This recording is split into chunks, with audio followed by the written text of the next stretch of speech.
Всем привет, меня зовут Евгений, это у нас Toyota Avensis, приехала на замену линз и полировку фар.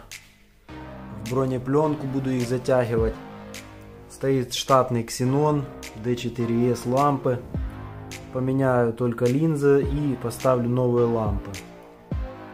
Линзы буду ставить Infolight Gen 5 и лампы тоже D4S Infolight плюс 50. То есть, как видим, фары достаточно печальные.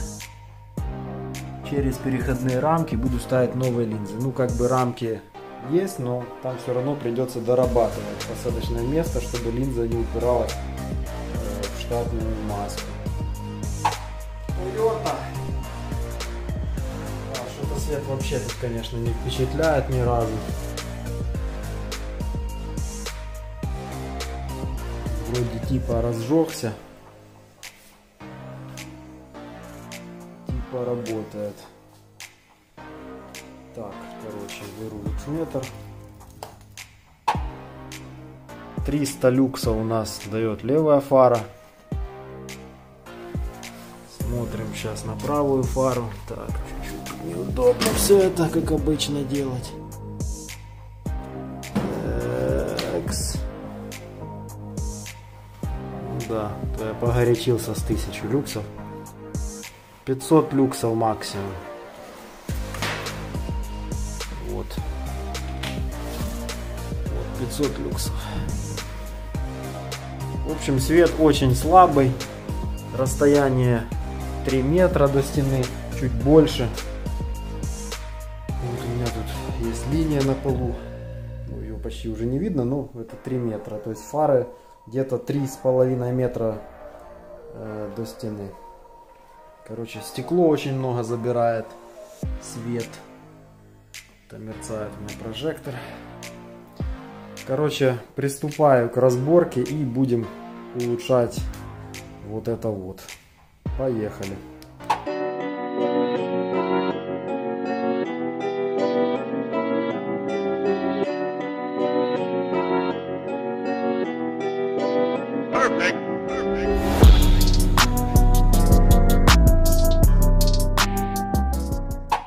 Итак, разобрал я машину, снял фары. Съем, в принципе, не сверхсложный. Единственное противное место — это вот эти вот защелочки. То есть тут надо отверткой с наружного края как бы выковыривать эту штуку. Вот, ничего особенного. Обычная Toyota.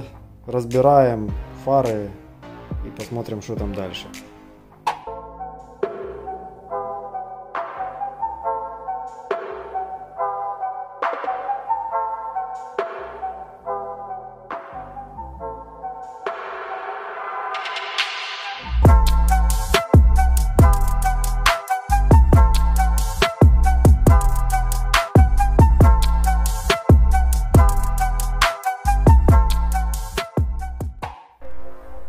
Вот, разобрал я фару. Как видите, прогревать приходится долго, зато потом не надо феном дополнительно подогревать. То есть минут 10-15 греть, такая, чтобы она горяченькая была. И тогда все хорошо получается. То есть вот такая вот стоит тут линза, как обычно. Там внутри уже все хорошо. Ну, я потом покажу уже дополнительно, когда это сейчас все сниму. Вот, со второй фарой поступаем аналогично. Тоже сейчас все разбираю. И будем смотреть дальше.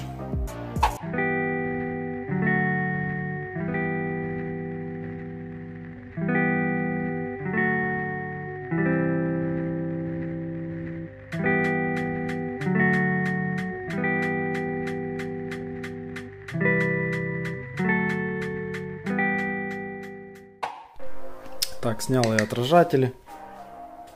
Смотрим, что у нас тут. Ну, сказать, что они там выгорели сильно, нет. Но матовые.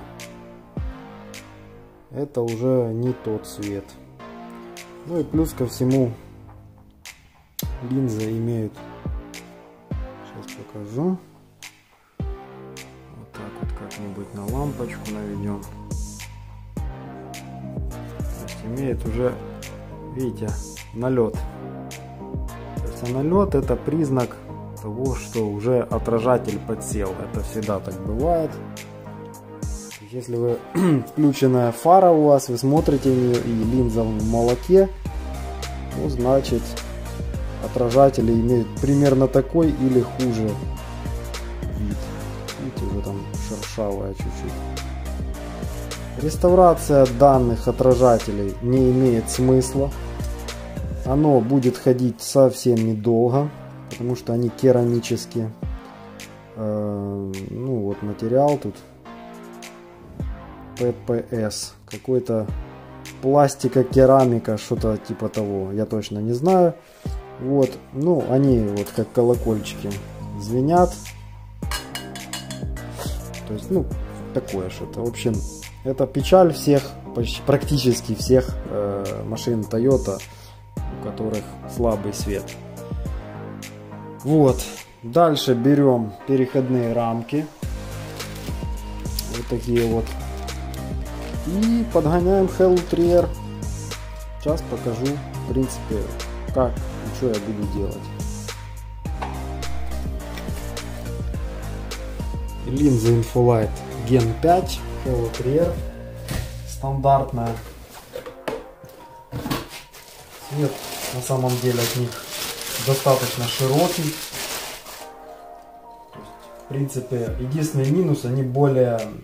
Горячее пятно сильнее отделяется от ближней зоны, то есть как бы переход не такой плавный, как на F1 линзе, и светят они чуток тусклее, чем F1 линза. Но на самом деле до того, как появились F1 линзы, я ставил постоянно такие линзы, и они очень себя хорошо зарекомендовали.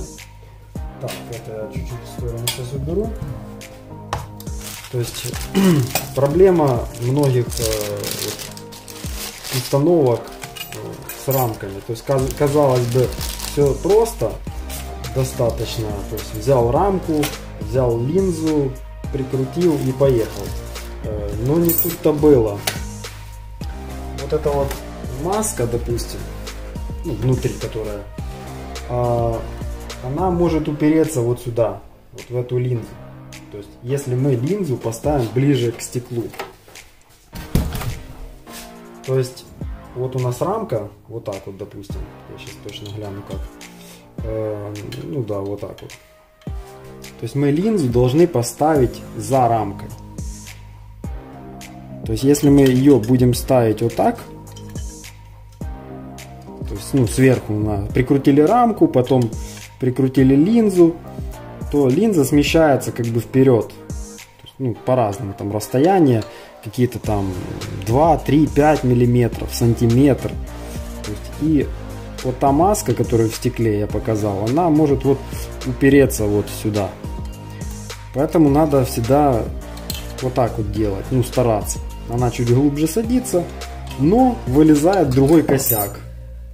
Косяк вылезает в том, что начинает линза упираться где-то здесь. То есть либо вот здесь надо что-то подпилить, либо здесь. Я давно делал Avensis, поэтому я уже не помню точно, что там сейчас придется подпиливать. На самой линзе тоже часть иногда приходится подпилить. Вот ребра вот эти выступающие, иногда вот эту вот ступенечку приходится подпиливать. Тут вплоть до разъема вот этого немножко надо плоскость выравнивать, чтобы вот ступенька не мешала. То есть я уже не помню, как тут точно что надо подпилить. Сейчас буду собирать, вспомню. Ну, я думаю, сейчас я все сделаю, как бы подгоню линзы. Это там несколько часов мне понадобится на это, наверное. Вот. И потом покажу уже, как оно светит без стекла, допустим. Так. Установил я линзы. Здесь сверлится отверстие сквозное в керамической рамке. и вставляется винт, который идет в комплекте с переходными рамками через силиконовую проставочку, трубочку такую. Нижние винты совпадают, подпиливать ничего не пришлось. Единственное, изнутри вот это вот ребро, я его кусачками откусил, которое вот типа как вот такое. И все стало четко. Так вот оно сейчас уже разгорелось. Данные линзы имеют вырез как бы против ослепления встречных водителей. То есть идет вот полочка, потом идет вот такая вот ямка. Дальше уже пошел подъем. Четкая светотеневая граница. Я постарался сразу линзы немножко провернуть, так чтобы исключить ослепление встречки. То есть как бы линзу, когда устанавливаешь, старайся чуть-чуть вывернуть. Вот. Если смотреть на стенку, то против часовой стрелки. Единственное, здесь автокорректор. Почему-то светит низковато. Но сейчас вот включу дальний свет. Ближний шторку я пока не подключал специально. То есть включаю дальний свет. И мы видим, как правая фара просится в ближний свет, ну, поднять линзу, чтобы соосность была. То есть, а на левой фаре, возможно, чуть-чуть я приподниму. То есть это надо крутить винт, который с силиконовой вставкой там. Вот, то есть, чтобы линза немножко приподнялась. Сейчас я как бы это приподниму, выставлю свет по уровню. Ну и в принципе буду мыть стекла, хром, выдувать, вымывать, собирать. То есть, сегодня у меня по плану вот собрать фару до вечера. Завтра уже буду делать бронепленку и собирать машину.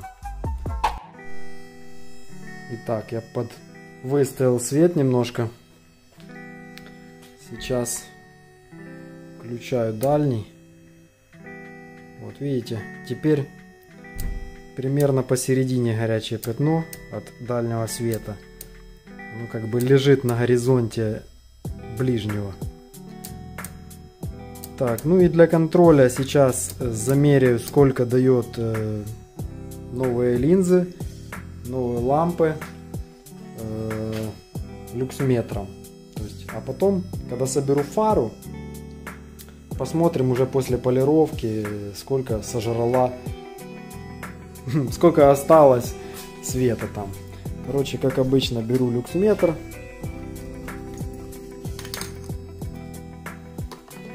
Так, пошли. Было около 500 люксов. Так, смотрим. Напомню, это D4S у нас и 4300 температура. Это Infolight D4S. То есть D2S светят ярче.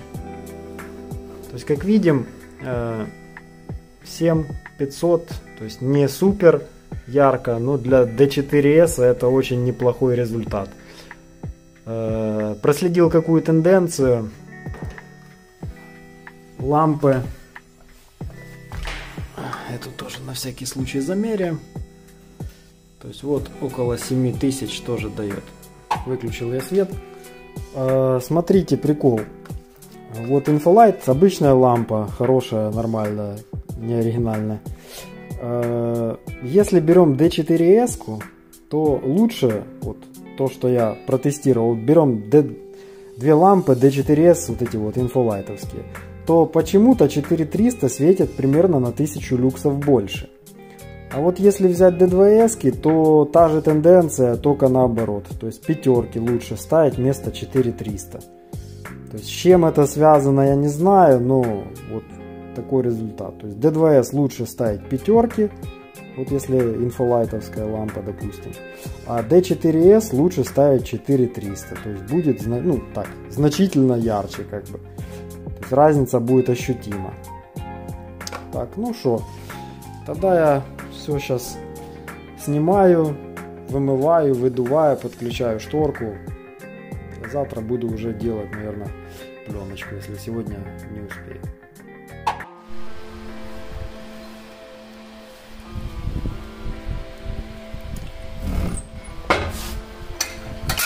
Ну что, господа, подсобрал я фарки, помыл их внутри. Это герметик, завтра я его буду шкурить, все равно стекла, поэтому я его сильно и не отмываю. Вывел провода на шторки,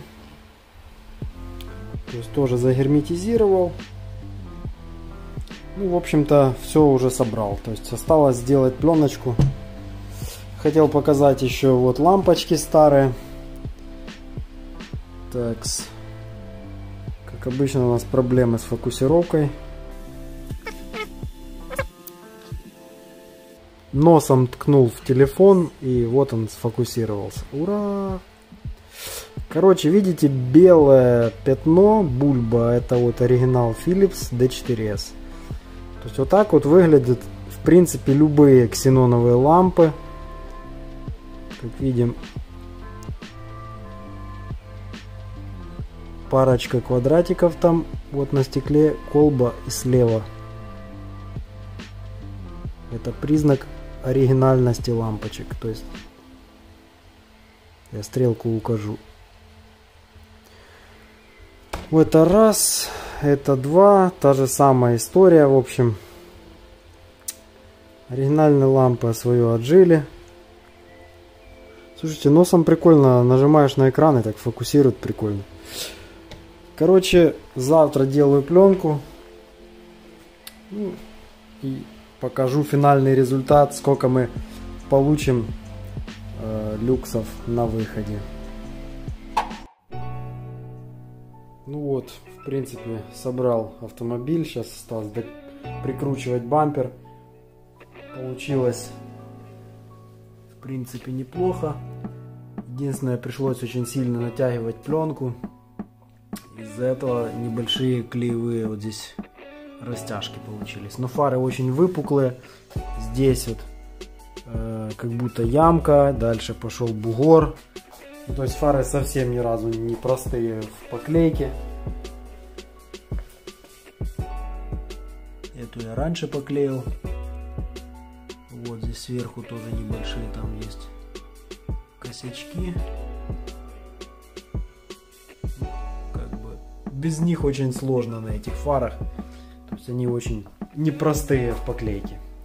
Ну что, сейчас включу свет и проверим заодно все лампочки и посмотрим, сколько выдает ближний свет через стекло. Итак, видим, свет тоже достаточно яркий. Вот так вот он работает в паре со шторкой.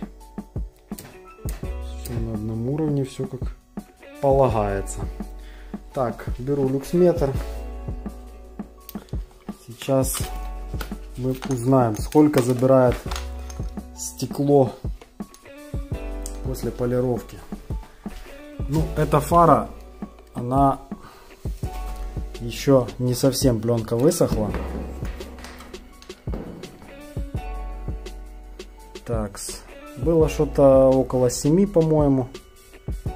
То есть весьма и весьма неплохо. 6100. 6200. Так, посмотрим, что у нас с этой фарой.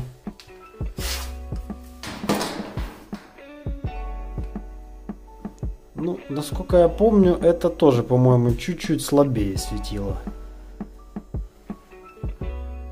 5800, 5900.